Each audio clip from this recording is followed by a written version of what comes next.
नमस्कार दोस्तों, स्वागत है आपका स्टडी फॉर सिविल सर्विसेज में। वीडियो को पूरा देखिए। कोई भी आपका फीडबैक है, कोई सजेशन है, तुरंत वीडियो में कमेंट करके जरूर बताइए। अच्छा लगे तो वीडियो लाइक जरूर कर लीजिए और ऐसे वीडियो लगातार फ्री में पाने के लिए चैनल को तुरंत सब्सक्राइब कर लीजिए और बेल आइकन को जरूर टैप कर लीजिए ताकि आगे भी सारे वीडियो आपको मिलते रहे। यूट्यूब में फॉलो करते हैं तो प्लीज ये वाला फ्री टेलीग्राम चैनल जरूर ज्वाइन कर लीजिएगा। सारे नोटिफिकेशन, सारे अपडेट यहीं पे आते हैं, ध्यान रखिएगा। स्टडी फॉर सिविल सर्विसेज का कोई भी पेड ग्रुप अगर आपको ज्वाइन करना है तो सिर्फ 856480969606097523864455 यही नंबर है हमारे, सिर्फ जहां पे कॉल या व्हाट्सएप कर सकते हैं। इंस्टाग्राम पे हमारा पेज जरूर फॉलो कर लीजिएगा, studyforcivil.services है। ट्विटर पे हमको जरूर फॉलो कर लीजिएगा, @studyforcivils है। सारे क्वेश्चन अटेम्प्ट करिए और स्कोर अपना तुरंत कमेंट करके बताइए। दोस्तों नमस्कार, स्टडी फॉर सिविल सर्विसेज में आप सभी का स्वागत है। यहाँ पे इलाहाबाद हाई कोर्ट की जो अपकमिंग वैकेंसीज हैं जो कि जल्द अनाउंस होने की संभावना है, उसके लिए हम पेड क्विज लगातार देख रहे हैं, कंटिन्यू करेंगे इसे। हमारे ग्रुप्स लगातार चल रहे हैं। पेड क्विज में अगर आपको एडमिशन लेना है, पूरे फुल स्टडी मटेरियल में एडमिशन लेना है, ठीक है, या फिर जो है टेस्ट सीरीज वगैरह में एडमिशन लेना है तो डिस्क्रिप्शन बॉक्स में हमारी कॉन्टैक्ट डिटेल है। 3 नंबर होंगे, उस पर आप कॉल या व्हाट्सएप करके एडमिशन ले सकते हैं, ठीक है। काफ़ी इफेक्टिव सीरीज है, प्लीज़ इसको फॉलो करेंगे। जो भी क्वेश्चन यहाँ पे होते हैं एक्सपेक्टेड होते हैं, क्योंकि कई सारे शिफ्ट में अब एग्जाम होता है आपका ये, तो कई सारे क्वेश्चंस को देखना जरूरी है क्योंकि प्रैक्टिस ही आपको यहाँ पे सफलता दिलाएगी, ठीक। तो स्टार्ट करेंगे फर्स्ट क्वेश्चन से। नरसिम्हन समिति 2 बनी थी 1998 में, ठीक है। तो इसके द्वारा कौन सी सिफारिश नहीं दी गई थी? तो बेसिकली बैंकिंग रिफॉर्म से ही ये संबंधित थी। यहाँ पे जो ऑप्शंस लिखे हुए हैं ये सारे ही थे। और बैंकों के जो नेशनलाइजेशन, जैसे आप ये 70s के टाइम पीरियड में पहली बार देखते हैं 14 बैंकों का हुआ था, तो यहाँ पे इन्होंने भी आगे राष्ट्रीयकरण की रिकमेंडेशन दी थी, है ना। तो ये भी सही होगा। तो यहाँ पे लिखा है कि बैंकों का आगे कोई राष्ट्रीयकरण न किया जाए, तो ये गलत हो जाएगा। अन्य ऑप्शन भी देख लीजिए एक बार। पेपरलेस बजट, यानी कि पहले जो बजट एक उसमें आता था ना, मतलब ऐसे सूटकेस टाइप का होता था, डिस्प्ले करते थे बजट प्रेजेंट करने से पहले। तो पहली बात यह है कि भारत में बजट नाम का जो वर्ड है मेंशन नहीं है हमारे कॉन्स्टिट्यूशन में। एनुअल फाइनेंशियल स्टेटमेंट मेंशन है, ये शायद मैंने आपको पहले बताया होगा, आर्टिकल 112 पढ़िएगा। तो अब इसको डिजिटल रूप में प्रेजेंट किया जाता है। बेसिकली एक टैबलेट होता है, उसमें ही PDF होती है कह लीजिए, और उसी को वहाँ पे पढ़ करके बताया जाता है। तो कोविड-19 पैंडेमिक जब आया तो उसके बाद जब हमने ये 2021-22 का बजट पेश हुआ हमारा, है ना, 2021 में, तो ये पहला था डिजिटल बजट। जब वस्तुओं या फिर सेवाओं की कीमतों में लगातार गिरावट शुरू हो जाती है, ठीक है, मान लीजिए कोई चीज़ 100 रुपए की है, अब उसका पहले 90 रुपये दाम हुआ, फिर 80 रुपये हुआ, तो इकोनॉमी के रेफरेंस से देखेंगे तो इस घटना को क्या कहते हैं? तो जब दाम हमारे लगातार बढ़ रहे होते हैं तो वो इन्फ्लेशन होता है ना, मुद्रास्फीति। और जब कम होता है तो डिफ्लेशन होता है। भारतीय रिजर्व बैंक के द्वारा बैंक दर कम करने से क्या होता है? तो जो कमर्शियल बैंक हैं उनका रेगुलेटर होता है RBI, ठीक है। फॉर एग्जांपल समझ लेते हैं, RBI है, अब ये जैसे state bank of India, bank of Baroda, ये सब हमारे कमर्शियल बैंक्स हैं, इनको रेगुलेट करता है RBI। तो कई सारे टूल्स होते हैं, क्वांटिटेटिव, क्वालिटेटिव, चाहे तो आप लोग डिटेल में इन चीज़ों को पढ़ सकते हैं। तो यहाँ पे एक मेजर होता है, उसी में से बैंक रेट, ठीक, जो यहाँ पे कहा गया। तो बैंक रेट में बेसिकली क्या है, बैंक रेट जब ज़्यादा होगा तो लोन की रेट बेसिकली जो कमर्शियल बैंक को दी जाती है वो वही ज़्यादा होती है। तो जब कहा गया कि बैंक दर की रेट कम करेंगे तो बैंक, कमर्शियल बैंक जो है वो लोन ज़्यादा इजीली ले सकते हैं कम रेट पे। तो उससे क्या होगा, मार्केट में, इकोनॉमी में हमारे जो मनी सप्लाई है वो बढ़ेगी, जाहिर सी बात है, ठीक। वो पैसा लेगा तो कहीं ना कहीं बैंक वाला इन्वेस्ट करेगा ना उस पर। फिर जैसे बैंक वालों का काम ही होता है कि पैसे को जैसे लोन दे करके इनकम जनरेट करना अपनी, ठीक। तो लिक्विडिटी कुल मिला करके बढ़ेगी मार्केट में। तो फर्स्ट विकल्प ही करेक्ट हो जाएगा। यहाँ पे देखिए पार्लियामेंट से संबंधित कुछ हमारे मोशंस लिखे हुए हैं। तो पूछा गया कि भारत में मंत्रिपरिषद कौन सा प्रस्ताव रख सकती है? तो नो कॉन्फ्रेंस मोशन, ये स्थगन प्रस्ताव या फिर एडजर्नमेंट मोशन जो होता है, ये सब मोस्टली विपक्षी जो हमारा दल होता है संसद में वो रखता है, ठीक है। और अपने जैसे कि नो कॉन्फिडेंस मोशन मान लीजिए विपक्ष ने अभी मोदी सरकार के खिलाफ इसमें लास्ट ईयर ले आया था, तो उसको ही अपने प्रूव करने के लिए कॉन्फिडेंस मोशन प्रस्तुत कर सकती है मंत्रिपरिषद, ठीक। इन विकल्पों में से कौन सर्वोच्च संस्था है भारत में? तो राजनीतिक व्यवस्था में सबसे बड़ा हमारे कॉन्स्टिट्यूशन। कॉन्स्टिट्यूशन की उत्पत्ति है सुप्रीम कोर्ट, पार्लियामेंट, है ना, या रिलीजन के बारे में जो चीज़ें हम फंडामेंटल राइट में पढ़ते हैं, तो कॉन्स्टिट्यूशन ही सुप्रीम है। प्राक्कलन समिति जो संसद की सबसे बड़ी समिति है, ठीक, पहले भी हमने शायद बात की है। तो किस सदन के सदस्यों से इसके मेंबर्स चुने जाते हैं? तो इसमें 30 मेंबर होते हैं और वो सिर्फ और सिर्फ लोकसभा से चुने जाते हैं। निम्नलिखित में से कौन सा सार्वजनिक व्यय पर संसदीय नियंत्रण का अंग नहीं है? संसदीय नियंत्रण की बात हो रही है, तो जो भी यहाँ पे हमारी ये कमिटीज लिखी है, public account committee, estimate committee, है ना, पब्लिक अंडरटेकिंग कमेटी, ये सब जो CAG वगैरह की रिपोर्ट है या जो हमारे एक्सपेंडिचर्स हैं उसको स्क्रूटनाइज करते हैं, है ना। तो ये संसदीय नियंत्रण के माध्यम होते हैं, CAG नहीं है। कौन सा युग्म सुमेलित नहीं है? हमारे पास मेटल है और उसके ओर, है ना, अयस्क, इनकी लिस्टिंग है। तो बाकी तो ठीक है। कॉपर से संबंधित लिखा हुआ है सिनेबार, है ना, ये गलत है। सिनेबार की अगर हम बात करें तो ये हमारा ओर है किसका? मरकरी का। ठीक, अन्य विकल्प ठीक है, इनको देख लीजिए। मीथेन गैस जो CH4 होती है, इसका उत्पादन इसमें से किस क्षेत्र से होगा, ये पूछा गया है। तो यहाँ पे जो नेचुरल एक सोर्स है धान के खेत, है ना, जिससे मीथेन उत्सर्जित होती है। नेक्स्ट है विषाक्त मस्टर्ड गैस कैसी होती है?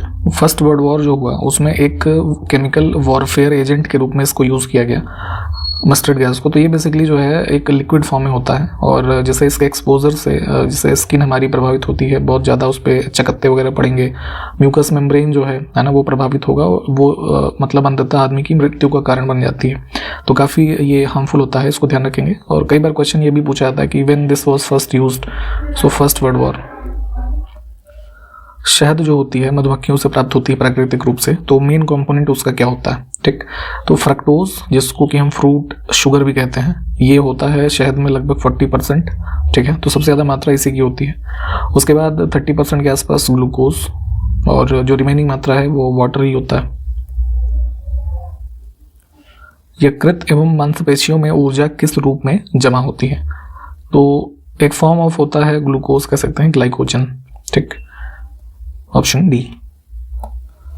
जनक याज्ञवल्क कथानक निम्नलिखित में से किस ग्रंथ में प्राप्त होता है? तो ये एंशिएंट हिस्ट्री के रेफरेंस में देखेंगे तो कर्मकांड से संबंधित जो ब्राह्मण्स की इम्पोर्टेंस है उसके बारे में इम्पोर्टेंट डिस्कशन का एक पार्ट है इनका, और इसकी चर्चा लगभग 3 बार मिलती है इसमें। बृहदारण्यक उपनिषद, ऑप्शन जो सी है। निम्नलिखित में से किन पुराणों को उनके रचनाकारों के द्वारा पुरातन इतिहास कहा गया है? तो पुरातन इतिहास की संज्ञा दी जाती है मत्स्य एवं वायु पुराण को। मगध रीजन में कई सारे जो राजवंश यहाँ पे लिखे हैं, इनमें से इनका शासनकाल रहा। तो पूछा गया है कि नंद के बाद मगध पर किस वंश ने शासन किया? तो नंद के बाद जो है मौर्य, मौर्य के बाद शुंग, ठीक, फिर कण्व, ऐसे क्रम होता है। एक क्वेश्चन ये है कि किसी व्यक्ति का वजन जमीन पर 60 kg है, एक समान त्वरण के साथ लंबवत ऊपर की ओर गतिमान एक लिफ्ट में जब उसका वजन मापा जाता है तो उस व्यक्ति के वजन पर क्या प्रभाव पड़ेगा? तो बेसिकली वेट की बात हो रही है, 60 kg वेट है। वेट की डेफिनेशन ही होती है कि किसी ऑब्जेक्ट पे क्या होता है, उसका जो मास है इनटू ग्रेविटी जो लग रही होती है वही वैल्यू होती है वेट। ठीक, अब कहा गया है कि लिफ्ट में अपवर्ड जा रहा है। ठीक, तो यहाँ पे ए एक्सेलरेशन कांस्टेंट के साथ जा रहा है, तो यहाँ पे स्मॉल g भी काउंट करेंगे हम। ठीक है, तो उसका वेट जो है वो बढ़ता हुआ प्रतीत होगा। मैथमेटिकल कैलकुलेशन है, खैर इतने में जाना आपको नहीं है। 60 kg से ज़्यादा वाला ऑप्शन हम चुनेंगे, ऐसे ध्यान रखिएगा। और यहीं पे जैसे इसी का उल्टा आप याद रखेंगे, अगर क्वेश्चन में पूछेगा कि लिफ्ट जैसे नीचे आ रही हो, है ना, किसी व्यक्ति को मान लीजिए वो 30वें फ्लोर पे है, ग्राउंड फ्लोर पे वो आ रहा हो, तो उस समय वेट की स्थिति क्या होगी? तो एक्चुअल वेट मान लीजिए 60 kg है तो उससे कम होगा, है ना। तो कैलकुलेशन हालांकि पूछते भी नहीं है, इसलिए इतना जानिए बस। नेक्स्ट है कि सरस्वती सम्मान किसके द्वारा प्रायोजित है? तो 1991 में स्टैब्लिश हुआ था सरस्वती सम्मान, के बिरला फाउंडेशन के द्वारा ये दिया जाता है। ठीक, प्रोज या फिर जो पोएट्री वगैरह के लिटरेरी राइटर्स हैं उनको दिया जाता है ये। जितने भी हमारी 8 शेड्यूल में लैंग्वेजेस है 22, उनमें से किसी को भी रिकॉग्नाइज किया जाएगा। ठीक, तो अब इसी में जैसे बात करें सबसे रिसेंट विनर की, तो 2022 का अवार्ड अभी तक दिया गया है और वो मिला था तमिल राइटर शिव शंकरी को, है ना, इनको ध्यान रखेंगे। इंग्लिश के कुछ क्वेश्चंस को देखेंगे। एक सेंटेंस है, डिवाइडेड है पार्ट्स में और एरर ढूंढना है। तो in spite of the doctors stern warning Latika continued taking sugars, गलत है, शुगर होगा सिंगुलर, है ना, इन हर मिल्क। तो सी ऑप्शन यहाँ पे गलत है, सी पार्ट मतलब। एक ब्लैंक है, इसमें देखते हैं क्या भरना है। The rain stopped the concert had to be suspended. तो यहाँ पे बेसिकली क्या है कि जैसे हम अनटिल का यूज़ क्यों करते हैं, सिचुएशन, है ना, के रेफरेंस में यूज़ होता है जिसमें एक सिचुएशन दूसरे पे डिपेंडेंट हो। तो यहाँ पे क्या है, जब तक बारिश रुकेगी नहीं तो जो कॉन्सर्ट होना है वो सस्पेंडेड रहेगा, यानी कि रुका हुआ होगा। तो इसी के रेफरेंस में हम यहाँ पे अनटिल यूज़ करेंगे, अनटिल द रेन स्टॉप्ड और बाकी जैसे अनलेस होता है तो अनलेस एक्सेप्शन के केस में यूज़ कर सकते हैं, ठीक है। और टिल से स्टेटमेंट हमारा स्टार्ट होता नहीं है। वाइल जो है तो ये क्या है कि किसी चीज़ की कंटिन्यूटी को दर्शाता है, ठीक। फिर से एक ब्लैंक है, ऑल्टरनेटिव देखते हैं। The elephant stampeded and tore dash या ब्लैंक द स्ट्रीट्स। तो बेसिकली यहाँ पे क्या है कि हाथी ने क्या किया, भगदड़ मचा दी, ठीक है। उससे क्या हुआ, अब यहाँ पे बेसिकली जो टोर लिखा हुआ है तो टोर के साथ हम यूज़ करते हैं डाउन। ये एक फ्रेजल वर्ब के तरीके यूज़ होता है जिसका मतलब होता है किसी चीज़ को कम्प्लीटली डिस्ट्रॉय करना, है ना। तो जब एलिफेंट यानी हाथी ने भगदड़ मचाई तो पूरी गली में जो भी चीज़ें थी सबको तहस नहस किया या उसने नष्ट कर दिया, ठीक है। तो ध्यान रखेंगे टोर डाउन, ठीक। ये एक फ्रेजल वर्ब है। अब एक हमारे पास वर्ड है और सिमिलर यानी कि सिनोनिम बताना है, स्कटल। तो देखिए कई मतलब होते हैं इसके। अब इन विकल्पों के हिसाब से हम देखेंगे तो यहाँ पे इसका मतलब होगा अंगीठी, है ना। तो जो ब्रेजियर लिखा है ना इसका मतलब यही होता है। बाकी जैसे स्कटल का एक दूसरा मतलब होता है कि मतलब ऐसा समझ सकते हैं कि छोटे छोटे कदमों से, है ना, छोटे मतलब छोटे स्टेप के माध्यम से भागना, है ना, एक ये भी मीनिंग होती है। तो फिलहाल यहाँ पे ब्रेजियर को चुनेंगे। नेक्स्ट वर्ड है लक्वेशियस, ठीक है। सिमिलर इसका यानी सिनोनिम ही बताना है। तो ये बहुत ही ज़्यादा जैसे जो बोलने वाला व्यक्ति हो यानी कि टॉकेटिव, वाचाल जैसे हिंदी में बोलते हैं ना। अब एंटोनिम बताना है यानी कि ऑपोजिट। वर्ड हमारा है ऑबफस्केट। ऑबफस्केट का मतलब होता है कि जानबूझकर किसी चीज़ को जैसे अस्पष्ट बनाना, है ना, उसको कठिन करना या किसी को उलझन में डालना। तो उसी का ऑपोजिट अब इन विकल्पों में से हो जाएगा क्लैरिफाई, किसी चीज़ को स्पष्ट करना। नेक्स्ट वर्ड है ट्रायम्फ। इसका ऑपोजिट यानी एंटोनिम।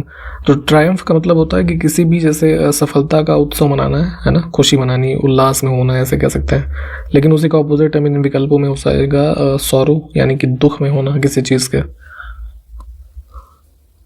ऑल्टरनेटिव ईडियम फ्रेज के लिए चुनना है जो बेस्ट हो। चिकन हार्टेड, इसका मतलब होता है कोई भी जैसे कावर्ड व्यक्ति, है ना। Option first. एक पॉपुलर इडियम है रेड लेटर डे। इसका मीनिंग बताना है। तो कोई भी चीज़ जैसे जिस दिन आपकी नौकरी लग जाए, है ना, तो आपके लिए बहुत ही खुशी का दिन होगा वो, है ना। तो कोई नोट वर्दी या मेमोरेबल डे, सिग्निफिकेंट डे हो, उसको हम रेड लेटर डे के जो है रूप में समझ सकते हैं। हिंदी के कुछ क्वेश्चंस को अब देखेंगे। ओष्ठ ध्वनि नहीं है कौन सी। तो जिन शब्दों के उच्चारण में हमारे जो होठ हैं उनका इस्तेमाल होता है, तो इस वर्ग में देखें अगर हम इन विकल्पों में, तो जैसे प, फ, है ना, और भ, म, ब, ये सब जो है आते हैं। च इसमें ऑड हो जाएगा। च की अगर हम बात करें तो ये कौन सा वर्ड है, तालव्य। नेक्स्ट है पार्श्विक व्यंजन। तो ये होता है ल, ऑप्शन बी। शोकाकुल में कौन सा समास है, तो ये होता है तत्पुरुष, ऑप्शन फर्स्ट। गौरी शंकर शब्द है, इसमें समास बताना है। तो दोनों यहाँ पे पद प्रधान है ना, तो ये द्वंद्व समास होता है इसमें।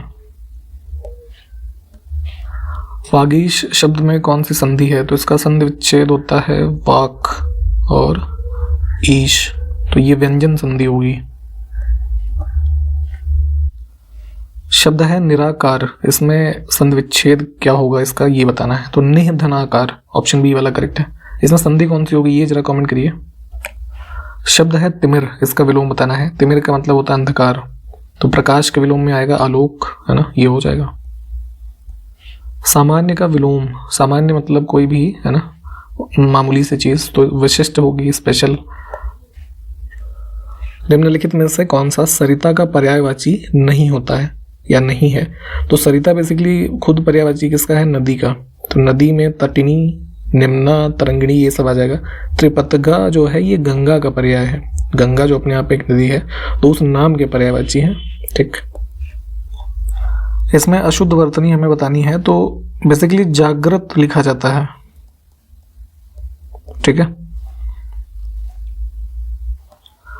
जो भाषा कंप्यूटर में प्रयोग होती है और मनुष्यों की भाषा के समान होती है और समझने में आसान होती है, उसे क्या कह सकते हैं।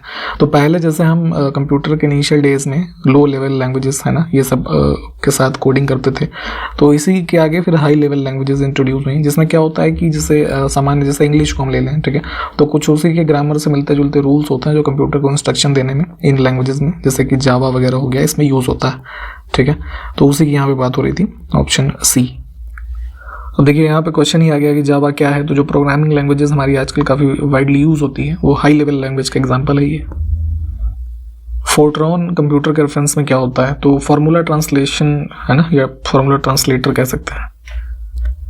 एक कंप्यूटर प्रोग्राम जो हम कोई कोडिंग लैंग्वेज को यूज़ करके बनाते हैं तो क्या है, तो अनुदेशों का एक ऐसा सेट जो समस्या सुलझाने अथवा कार्य के निष्पादन में कंप्यूटर को समर्थ बनाता है।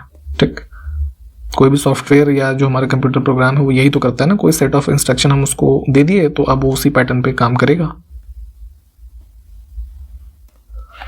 अगला है कंप्यूटर इस क्रम में प्रयोग कोई भी निष्पादित करता है। तो कंप्यूटर कोई भी टास्क एग्जीक्यूट करता है, क्रम होता है ये फेच, डिकोड और एग्जीक्यूट, है ना। जैसे हमारे मेमोरी में सपोज किसी सॉफ्टवेयर के रेफरेंस में बात करें तो मेमोरी में जो हमारे इंस्ट्रक्शन प्रोग्राम्ड है उसको पहले फेच करेगा, है ना, फिर वो डिटरमाइन करेगा, है ना, कंप्यूटर की हमें कौन सा एक्शन जो है ये परफॉर्म करना है, यानी वो डिकोड हो गया। और फिर जब एग्जीक्यूट करेगा तो वो पर्टिकुलर एक्शन उस पर्टिकुलर चीज़ के लिए, सॉफ्टवेयर के लिए।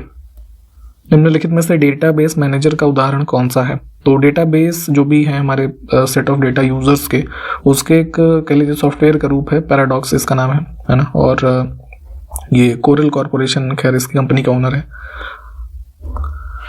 लिंकर क्या होता है ये बताना है, तो सॉफ्टवेयर टूल ही कह सकते हैं इसे हम, जैसे कि बेसिकली ये जैसे कई सारे ऑब्जेक्ट्स को एक सिंगल एग्जीक्यूटेबल फाइल में एक तरीके से कंबाइन करता है। उसको क्या कहा जाता है, जिसमें किसी समस्या को हल करने के लिए निर्देशों को एक के बाद एक लिखा जाता है। हम एक एल्गोरिदम बनाते हैं, है ना, फ्लो चार्ट्स के माध्यम से, और उसी की कोडिंग होती है बाद में जो हमारे किसी पर्टिकुलर इंस्ट्रक्शन को फॉलो कर रहा है। Option first. फ्लो चार्ट के बारे में यहाँ पे क्वेश्चन ही है कि किसी प्रोग्राम को चित्र के रूप में प्रदर्शित करना क्या कहलाता है, तो फ्लो चार्ट। ऑप्शन फर्स्ट, है ना। ऐसे कुछ हमारे बॉक्सेस होते हैं और कुछ ये बहुत डिटेल होता है, चाहे तो आप लोग पढ़ लीजिएगा। तो ये होता है हमारा पिक्टोरल प्रेजेंटेशन ऑफ प्रोग्राम। ठीक, तो यहाँ पे हमने कंप्लीट किया है सारे क्वेश्चंस, प्लीज़ आप देखें। और हमारे ग्रुप्स में एडमिशन लेना चाहें अपनी पूरी तैयारी के लिए तो निश्चिंत होकर के कॉल करें हमें, है ना। डिस्क्रिप्शन बॉक्स में हमारी कॉन्टैक्ट डिटेल दी हुई है और इसके आगे से अगले वीडियो में कंटिन्यू करेंगे। तब तक के लिए नमस्कार, जय हिंद।